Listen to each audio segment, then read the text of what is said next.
Hello super investors, बात करेंगे Brightcom group के बारे में, जिसमें कंपनी के मैनेजमेंट की ओर से तीन बड़ी लेटेस्ट न्यूज़ आई है। आइए जानते हैं क्या आई है। एक्चुअली ये नोटिफिकेशन कल रात को ही आ चुका था, बट मेरी माँ की तबीयत काफ़ी ख़राब होने के कारण मैं कल चाहकर भी वीडियो नहीं अपलोड कर पाया, because I had to be with her and उनको असिस्टेंस लगता है कंटिन्यू, तो इसीलिए मैं कल रात को भी वीडियो बना नहीं पाया था। फ्रेंड्स, ब्राइटकॉम ग्रुप का शेयर लगातार अभी लोअर सर्किट में है, अभी भी सेलिंग प्रेशर अच्छा खासा बना हुआ है। देखते हैं कितना गिरता है। जहाँ तक बोर्ड ऑफ डायरेक्टर्स की मीटिंग जो कल थी उसका आउटकम आया था, उसमें पहला जो पॉइंट है वो है completion of relisting of equity shares on BSE and NSE. वो तो हम लोग जानते हैं कि बीएसई एनएसई पे लिस्टिंग हुई है, बट कंपनी ने एक कमेंट किया है, while the initial trading phase has seen heightened volatility, partly due to the large offload by an institutional investor, such activity is not unusual in relisting scenarios। मतलब उन्होंने ये बात मानी है, मतलब उनको समझ में आ रहा है कि लिस्टिंग के बाद में शेयर लोअर सर्किट में जा रहा है डेली। ये उसके ऊपर उन्होंने कमेंट किया है कि भाई लिस्टिंग हुई है तो हो सकता है कि जो बड़े इन्वेस्टर्स है या जो इंस्टीट्यूशनल इन्वेस्टर्स है, मे बी एफआईआईज, वो सेलिंग करने की कोशिश कर रहे हैं, जिसके कारण प्रेशर बना हुआ है, ऐसा मैनेजमेंट का कहना है। The board remains confident in the company's long term fundamental and reaffirms its focus on governance growth and value creation. मतलब कंपनी ने ये भी बात बोली है कि भाई हम लोग कमिटेड हैं कि कंपनी का जो परफॉर्मेंस है आगे अच्छा रहेगा और कॉर्पोरेट गवर्नेंस अच्छा रहेगा और शेयर होल्डर का ध्यान रखा जाएगा। सेकेंड इम्पॉर्टेंट पॉइंट है जो कि जिसके लिए ही ये एक्चुअली देखा जाए तो मीटिंग को बुलाया गया होगा, जो कि काफ़ी बड़ी न्यूज़ है कंपनी के लिए और शेयर होल्डर्स के लिए, कि कंपनी के जो पहले एमडी और सीईओ थे मिस्टर सुरेश कुमार रेड्डी, उनको फिर से बोर्ड में रीइंस्टेट कर दिया गया है as a MD and CEO of Brightcom group, जो कि खुद फाउंडर है कंपनी के, आप जानते हैं। इसमें कंपनी ने इसके बारे में बताया है कि ईजीएम में शेयर होल्डर से इसके बारे में अप्रूवल लिया गया था, अप्रूवल शेयर होल्डर्स ने दे दिया था।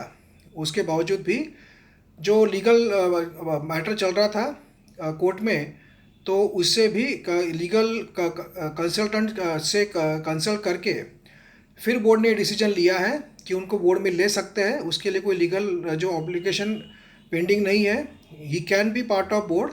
और जहाँ तक ये भी कंपनी ने इसमें एक्सेप्ट किया है कि अभी भी सुरेश कुमार जी रेड्डी जो है शेयर में ट्रेडिंग नहीं कर सकते बीसीजी के, तो इसीलिए वो तो कंपनी जो है सुरेश कुमार जी रेड्डी उस बात को मानेंगे, क्योंकि उनको अभी भी बार किया गया है ये जो बीसीजी के शेयर में बाइंग सेलिंग करने से, तो वो तो नहीं करेंगे, बट वो कंपनी का कामकाज देख सकते हैं, डे टू डे एक्टिविटी कर सकते हैं।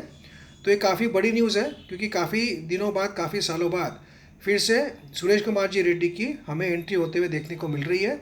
अब उनके आने से देखना यह है कि क्या इम्प्रूवमेंट आता है कंपनी में, क्या वो चेंजेस करते हैं। और आपको याद होगा कि पहले जो पूरा साल का गाइडेंस दिया जाता था कंपनी की ओर से, वो दिया जाता है क्या, उसके बारे में भी हम लोग इंतज़ार करेंगे, और अगले डेवलपमेंट क्या होते हैं उसके बारे में भी हमारा ध्यान रहेगा। तो सुरेश कुमार जी रेड्डी की वापसी हो चुकी है, ये भी इस बोर्ड में कंफर्म किया गया है।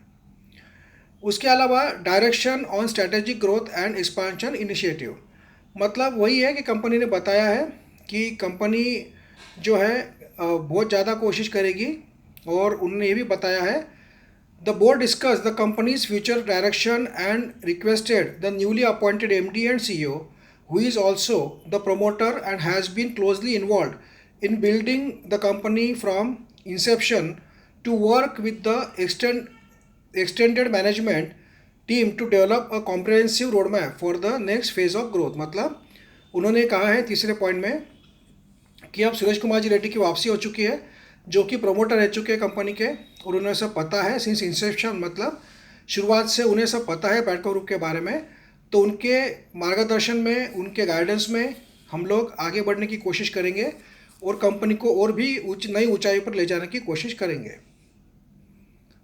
The company also emphasize the importance of exploring new technology areas including AI/ML driven solutions, not only within advertising but also in the adjacent digital ecosystem where the company has been active and see tremendous long term potential. मतलब company अभी AI और ML driven जो technology को use करने वाली है जिससे उनके क्लाइंट्स को फ़ायदा हो, उसका और भी अच्छे से इस्तेमाल कर सके, और डिजिटल एडवर्टाइजिंग के सेक्टर में ब्राइटकॉम ग्रुप और भी तेज़ी से आगे जा सके, ये उन्होंने कहा है। और यही फिर से कहा है कि the road map is expected to focus on areas where our people culture and ecosystem can best survive and flourish.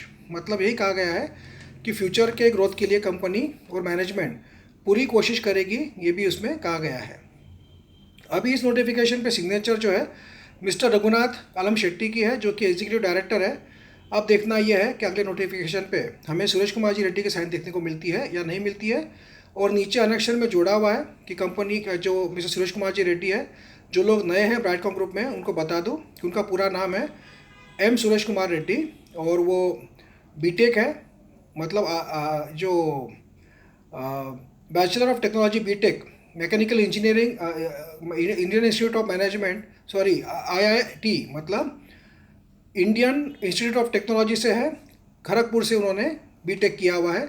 और बाकी इन्फॉर्मेशन वही है कि भाई कंपनी में इतने साल से काम किया हुआ है वगैरह वगैरह। तो ओवरऑल देखा जाए तो ये 3 इंपॉर्टेंट अपडेट कंपनी की ओर से आए हैं। देखते हैं कंपनी के Q1 के रिजल्ट की डेट कब आती है और रिजल्ट कैसे आते हैं, और सुरेश कुमार जी रेड्डी के आने के बाद कंपनी में और क्या चेंजेस होते हैं। Thank you friends.